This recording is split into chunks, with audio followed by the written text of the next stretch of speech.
11 yo'llanma. O'zlashtirilgan ko'nikmalar va ularning turlari. Forobiy aytadi: insonda tug'ma qobiliyat tabiatan mavjud bo'ladi. Shuningdek, u o'zlashtirish orqali yangi ko'nikmalarni ham egallaydi. Bu ko'nikmalar ikki turga bo'linadi. Birinchisi tufayli insonda sog'lom yoki faqat nosog'lom zehn hosil bo'ladi. Ikkinchisi tufayli yaxshi yoki faqat yomon harakat va ruhiy kechinmalar sodir bo'ladi. Insonda sog'lom yoki nosog'lom zehnni hosil qiladigan aqliy qobiliyat yana ikkiga bo'linadi. Birinchisida sog'lom zehn qobiliyati vujudga keladi va u o'tkir zehn deb ataladi. Ikkinchisida esa nosog'lom zehn vujudga kelib, u zehnning zaifligi yoki o'tmasligi deb ataladi. Yaxshi yoki yomon harakatlar va ruhiy kechinmalar sodir bo'lishiga sabab bo'ladigan qobiliyatga kelsak, u xulq deb ataladi. Insondagi yaxshi va yomon harakatlar aynan xulq tufayli sodir bo'ladi. Go'zal xulq insonning chiroyli xatti-harakatlari va go'zal ruhiy holatlariga sabab bo'ladi. Yomon xulq esa insonni razil fe'l-atvoriga olib boradi. Matnning sharhi. Qadimgi Yunon faylasuflaridan biri Demosfen bolaligidan bir necha jiddiy jismoniy kamchiliklar bilan kurashishiga to'g'ri kelgan. U ba'zi harflarni ayta olmas, so'zlarni chalkashtirib yuborar, ovozi ham juda past bo'lib, uzun jumlalarni bir nafasda aytishga kuchi yetmasdi. Gapirayotganda esa yelkasini beixtiyor silkitib turardi. Ilk bor xalq oldiga chiqib nutq so'zlaganida odamlar uning tushunarsiz nutqi va zaif ovozini masxara qilib minbardan tushirib yuborishgan. Biz sharmandalik deb hisoblaydigan bu holatdan Demosfen tushkunlikka tushmadi. U tartibli dastur asosida o'z kamchiliklarini tuzatib, yangi ko'nikmalarni egallab borishga kirishdi. Til mushaklarini majburiy ishlashga va talaffuzni aniq qilishga yordam beradigan mashqlarni uzluksiz qilib bordi. Og'ziga mayda toshlarni to'ldirib, she'rlarni baland ovozda o'qir, dengiz sohiliga borib, to'lqinlarning shovqinidan balandroq ovozda nutq so'zlar edi. Bu mashqlar unga kelajakda minglab odamlar baqir-chaqir qilib turadigan maydonlarda o'z ovozini eshittirish imkonini bergan. Nafasini rostlash va o'pkasini kuchaytirish uchun esa toqqa qarab yugurib ketayotgan holda she'r va nutqlarni tinimsiz takrorlardi.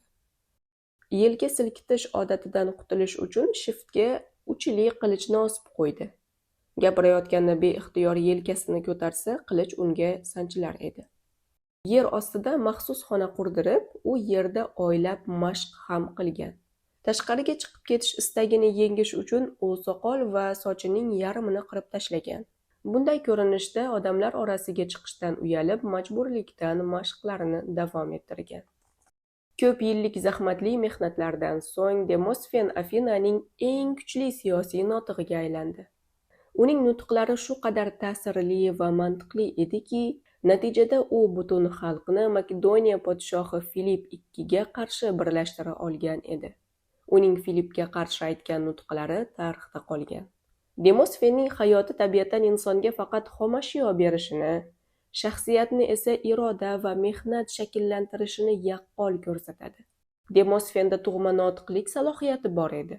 Biroq u o'sha salohiyatni ko'nikmaga aylantirgandagina taniqli notiq bo'lib yetishdi. Bundan kelib chiqadiki, insonning tug'ma tabiati baxtga erishish uchun yetarli bo'lmaydi. Shu bois u yangi ko'nikmalarni o'zlashtirishga majburdir. Baxtga erishish uchun insonning xatti-harakatlari doimiy ravishda ezgulikka yo'naltirilgan bo'lishi shart. Tug'ma qobiliyat bu barqarorlikni ta'minlay olmaydi. Chunki u har lahzada yomonlik tomonga ham og'ib ketishi mumkin. Shuning uchun inson o'zini baxtga erishishga moyil qilib qayta tarbiyalashi, o'zining qobiliyatlarini baxt yo'liga qayta so'zlash kerak bo'ladi. Natijada insonda yangi, o'zlashtirma tabiat shakllanadi. Faqat o'zlashtirilgan ko'nikmagina inson tabiatidagi beqarorlikni yo'qotib, uni qat'iy ravishda faqat yaxshi yoki yomon ishlarni qilishga odatlantiradi. Har kimning qilgan amali o'zining foydasigadir va yomon amali ham o'zining zararigadir. Umuman olganda, kishi o'z baxtiga yetishishi uchun baxtning mohiyatini bilishi va unga olib boruvchi yo'lga yo'nalgan bo'lishi kerak. Shu sababli inson o'zida bilish va amal qilish ko'nikmalarini shakllantirishi birdek zarur. Farobiy inson tabiatidagi o'zlashtirma ko'nikmalarini ikki turga bo'ladi. Bulardan biri o'zlashtirma zehn bo'lib, u orqali haqiqat anglanadi yoki inkor qilinadi. Ikkinchisi esa xulq, u orqali ezgu ishlar amalga oshiriladi va qalb holati go'zal bo'ladi yoki aksincha. O'zlashtirma zehn ko'nikmasiga kelsak, u tufayli insonda sog'lom yoki nosog'lom zehn shakllanadi. Agar inson o'z aqliy salohiyatini to'g'ri tarbiyalab charxlasa, unda haqiqatni tez va aniq ilg'aydigan o'tkir zehn paydo bo'ladi. Aksincha, agar bu jarayon noto'g'ri ketsa yoki e'tiborsiz qoldirilsa, aql o'tmaslashib, zehn zaifligi yuzaga keladi. Demak, aqlli yoki farosatli bo'lish uchun aqlni muntazam rivojlantirib borish talab etiladi. Ikkinchisi axloq sohasiga tegishli ko'nikmalar bo'lib, u xulq deb ataladi. Xulq insonning ikki quvvati, xatti-harakatlar va ruhiy holatlarini o'z ichiga olgan bo'lib, bular inson tabiatiga singib ketgan ko'nikmalardir. Kishi aynan xulq sababli go'zal amallarni bajaradi yoki razillikka qo'l uradi. Go'zal xulq insonni ezgulikka yetaklasa, yomon xulq uning hayotini izdan chiqaradi. Farobiyning bu qarashlari zamonaviy ilm-fan bilan ham hamohang bo'lib, bugungi kun olimlari inson qobiliyati tug'ma holatda qolib ketmay, balki yangi ko'nikmalar orqali shakllanishini tasdiqlaydilar. Demak, har bir inson o'zining sof fitratini qaysi tomonga yo'naltirishiga qarab, unda yangi ko'nikmalar, xulq va zehn paydo bo'ladi. Nima uchun sof fitratimiz emas, o'zlashtirma ko'nikmalarimiz bizni baxtga eltadi? Darhaqiqat, Farobiyning bu savolga ham keyingi yo'llanmada mantiqiy javobi bor. 12-yo'llanma. Baxtga ko'nikmalar orqali erishiladi. Farobiy aytadi: insonni baxtga eltuvchi xulq va zehn ham yuqorida zikr etilgan 3 ta shartga bog'liq bo'lib, shulardan biri ularning har narsada va har vaqt namoyon bo'lishi edi. Shunday ekan, insonning xulqi va zehni bu shartlarga mos tushishi uchun ular ikkala holatdan birida, aniqrog'i yaxshi holatda bo'lishi lozim. Inson mana shunda yaxshi fe'lda bardavom bo'lish va har mavzuda zehnining kuchini qo'llash imkoniga ega bo'ladi. Insonning tug'ma qobiliyati esa har ikkala holatga ham mos bo'lib, u ulardan faqat bittasi bilan cheklanmagan. Insonda keyinroq paydo bo'lgan ko'nikma esa ushbu ikki holatdan faqat biriga mos bo'ladi. Shuning uchun insonning xatti-harakatlari, ruhiyati va zehni yuqoridagi shartlarga ko'ra faqatgina yaxshi holatga moyil bo'lishi, ularning aynan o'zlashtirilgan bo'lishini, aniqrog'i ko'nikmadan kelib chiqishini taqozo qiladi. Matnning sharhi. Rivoyat qilinishicha, xorazmlik Abu Yaqub Saqqoqiy temirchilik bilan shug'ullangan. U 30 yoshlarida judayam bejirim va kichkina siyohdon va unga mos jajji qulf yasagan. Bu san'at asarini amirga sovg'a qilish uchun saroyga boradi. Amir va uning ayonlari uning ishini ko'rib uncha ahamiyat bermaydilar. Saqqoqiy rahimahulloh bu holatdan xafa bo'lib turganida saroyga bir kishi kirib keladi. Amir uni o'rnidan turib qarshi olib, o'z joyiga o'tqazadi. Hurmat-ehtirom ko'rsatib, savollarini so'rab bilib oladi. Mehmon ketgach, Saqqoqiy uning kimligini qiziqib so'raganida, u inson falonchi olim deb aytishadi. Ana shu lahzadan boshlab Saqqoqiy olimga bo'lgan qadr-hurmat, san'atkorga bo'lgan hurmatdan yuqoriligini ko'rib, ilm olishga qaror qiladi. Shu qiziqish ortidan Saqqoqiy madrasaga boradi. Lekin yosh kattaligi va zehnining zaifligi tufayli darslarni mutlaqo o'zlashtira olmaydi. Hatto bir oddiy fiqhiy qoidani o'nlab marta takrorlasa ham ertasiga esidan chiqib qolaveradi.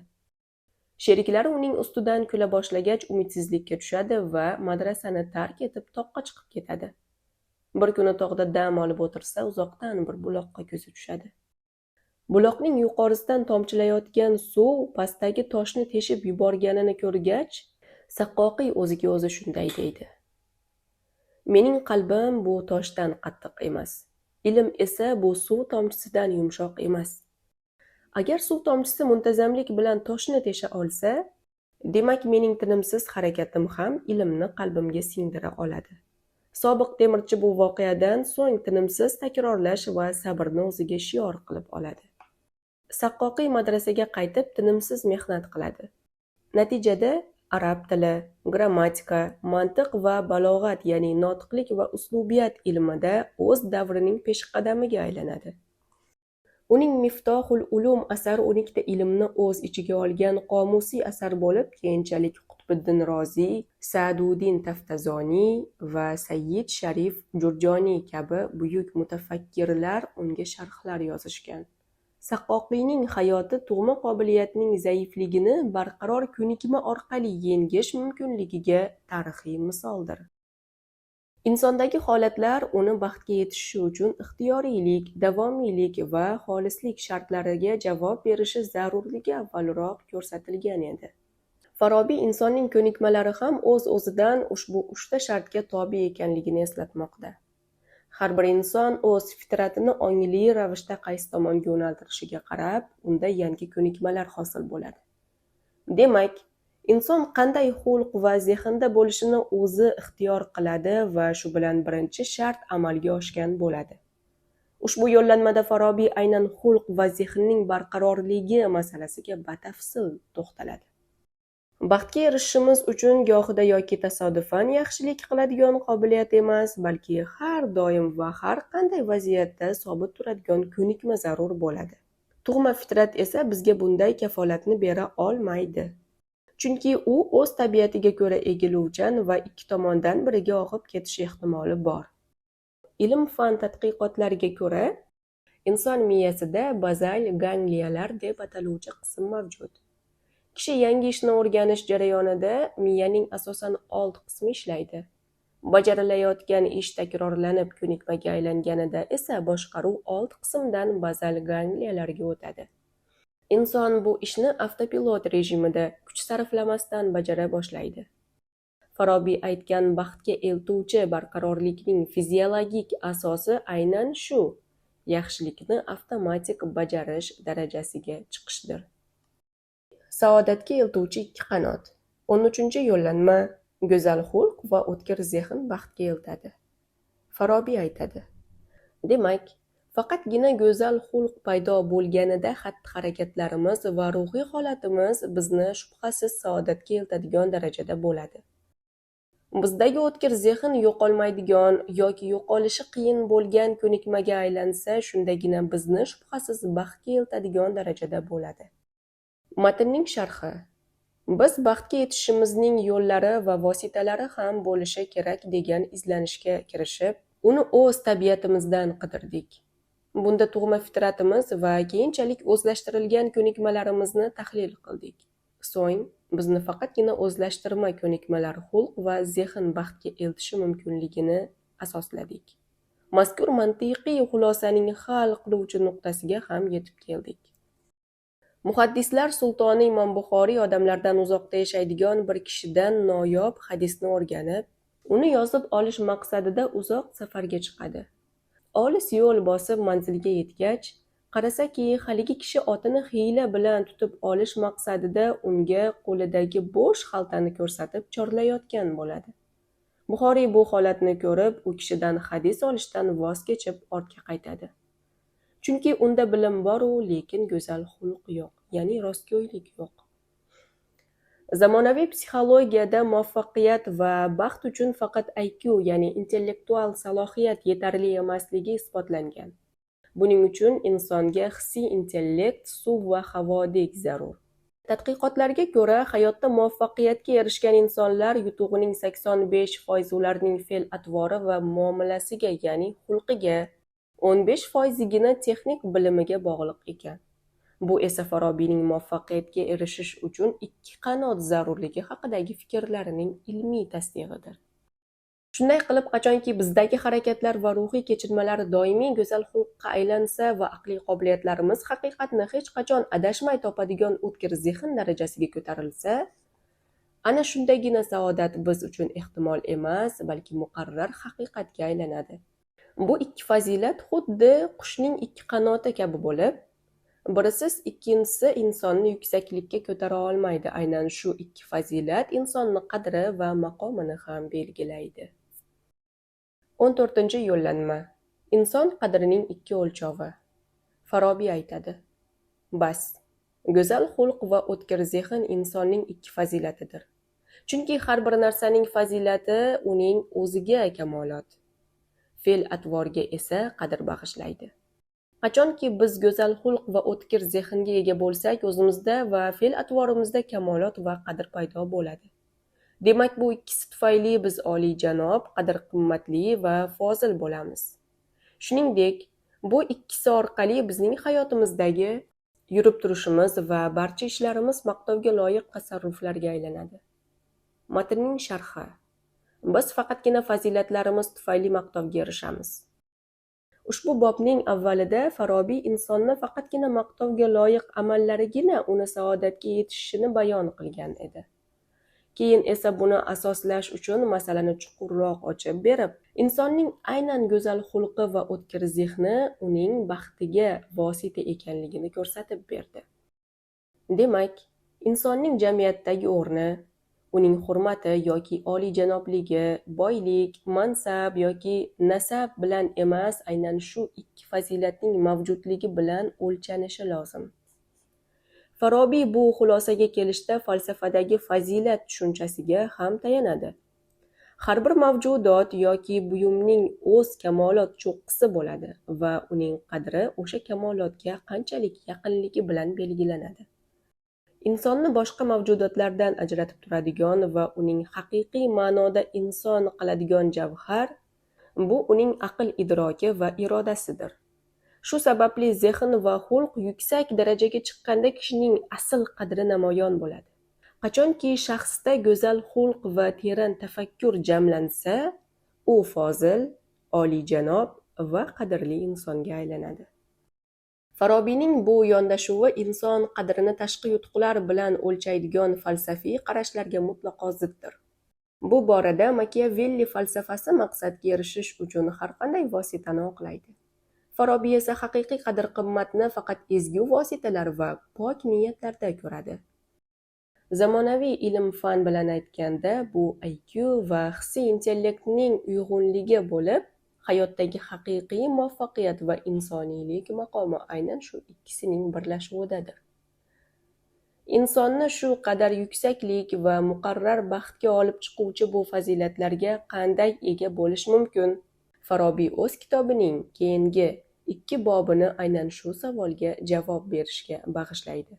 Dastlab go'zal xulqni shakllantirish, tabiatini bayon qilib, so'ng o'tkir zehn hosil qilish yo'llarini o'rgatadi. Bundan avval esa o'rganilgan ma'lumotlarni takrorlab olishimiz zarar qilmaydi.